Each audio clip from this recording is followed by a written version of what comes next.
Benny, here we are in your lovely tack room. I mean, this is very much a dressage tack room, isn't it? 100%. Underfloor heating, really spoilt. Dogs, of course, love that in the winter. And yeah, we've got fitted units, granite tops. Yeah. So we know we're in a Gloucestershire dressage yard. But and now tell me, I've been admiring your grey horse that is out on the circuit now. Yes. Django? Yes. What's his proper name? His proper name is Woodcroft Django Monami, which is a bit of a mouthful. Okay, Django is to his friends. Yeah, and owned by Samantha Britton. And actually, he was originally, Samantha started him as a 4-year-old, and then Darren got the ride on him as a 5-year-old. And then when my Olympic horse Supernova retired, and I didn't really have anything to replace him, Samantha and Darren hatched up a plan and basically handed the ride over to me for Django. And that was 3-4 years ago. Okay, well, lucky for you, because he's actually been really moving towards Grand Prix now. I think it's 2 I've been watching. So he did his first Inter 2 back in May. He's done 4 now. 1 his last 3 at Premier Leagues. And he was a real slow burner initially at small tour level. And I literally every week was thinking to myself, I can't keep doing this. He can't work out the art of flying changes. Which is not great for a dressage horse. But I thought, well, I haven't got anything else to do, so I just carried on. And then I was just very patient. His owner, Samantha, was incredibly patient. Never put any pressure on to try and speed up the process. And thankfully, he is now 11. But he's looking, touch wood, like he might be kind of all right. And that's great.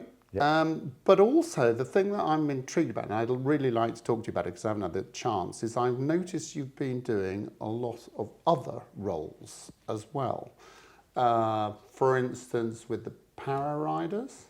Yeah, so that started at the beginning of this year. I'd had an Australian grade 5 para rider that was based with me last year. And then Here, who was campaigning for Tokyo, a friend of mine, plus a grade 1 British para rider. So I had a little bit of kind of background knowledge of the sport. And then I was contacted at the beginning of this year and said, would I be interested in taking on a sort of a technical-ish role.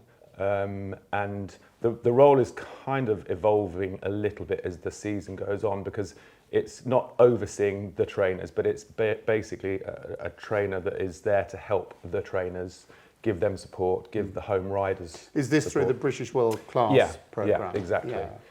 So, and it's fascinating, and I've travelled away abroad with them a fair bit, done some CPDIs, and I was apprehensive just because I didn't have as much of an understanding of the sport as I thought I should.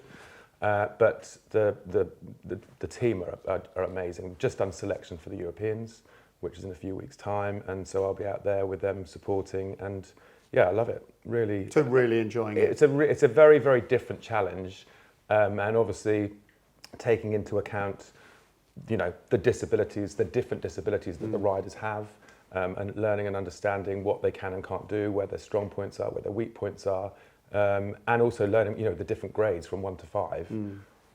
So it's quite a lot, but it's really, I love it, actually, really love it. And while we're still talking about coaching, how have you found the challenge of adjusting to, you basically got 2 different temperaments. I mean, when you're riding, you've just got the horse's temperament, well, obviously, and your own, but obviously coaching. That's very easy. Of course, very easy. But obviously with the coaching, you've got the rider and the horse. Yeah. And they're always a new challenge, don't you think? Yeah, no, definitely. And I think how many lessons and different combinations of people that I've taught over the years, and some of them, as you teach them for a while, you might go on a little bit of a journey with them, and then they might, end up going to somebody else, which is fine. But I think the really key thing is that you actually, for me anyway, is that you actually genuinely get on with them, that you care about their journey, you are aware and sympathetic of, a lot of them have had difficult journeys, to the point that they come into my life, or challenging journeys with different horses and stuff. So I think it's just having a real understanding of how the person thinks, what their expectations are, and then the relationship can build and develop from there. And when it comes to the, say, nutrition, which is their fuel for doing what we ask of them to do, obviously D&H, can you talk about the support they give you in terms of their expertise? I think this year's been a really challenging year in that our horses, we love to keep them in the field as much as possible. And this, I would say, this year particularly because of the lack of rain, no grass, the hard feed has actually had an even more important role in how the horses are this year compared to any other year that I can remember. Because, so much of the time when they're out in the field, they're putting on condition, they're getting nutrients, and that just hasn't happened this year. So I think the hard feed has played a massive, massive role. And touch wood, they all are looking pretty good on it. So they are. They look absolutely fantastic. Yeah. So they've been still going out in the fields, but nothing, not a lot to eat. No. So it's good for we're their mental. 100% reliant on the hard feed and the hay and haylage. Yeah. And of course, what I find really helpful is the expert advice that you can get from them, and they're all different, aren't they? And all at different levels, especially your yard. And also, you might start with a certain feed regime or plan in your mind, but as horses change, grow, strengthen, get fitter, then the feed needs to be adapted and changed. So having, the support of somebody at the end of the phone that you can actually get that information from is I think that's really very important.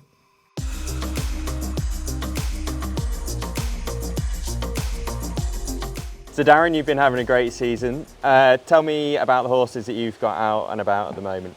We have been having a very good year this year. At the moment we've got, I think, 4 probably good horses that we're looking at, coming through. Quinn and Kinnear have both done the Prix St George this year. And how old are they? One is 10, one is 11.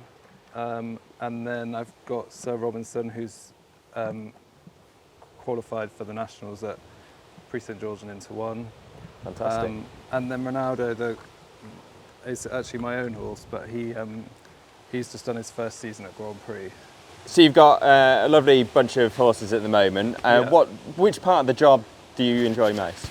I think for me there's various parts that I love. I absolutely love competing, but also I really enjoy sourcing the young horses and producing them myself.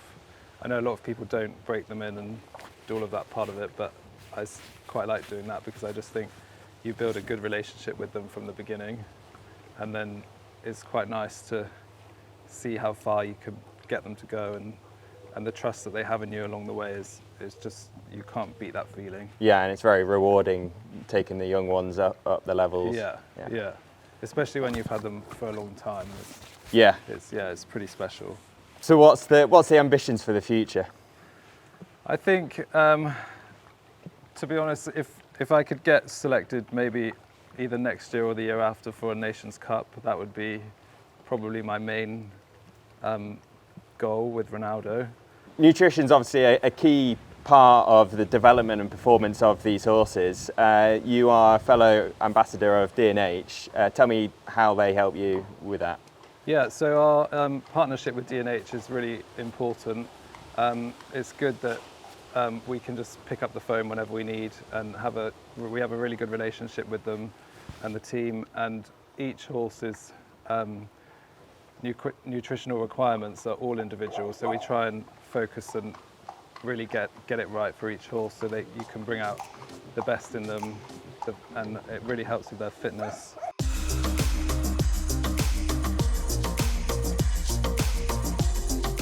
So we've fed event horses, dressage horses and race horses. Yeah, great day. Really interesting day. I've really enjoyed it. So let's head back to the mothership. And beat rush hour traffic. Let's do it.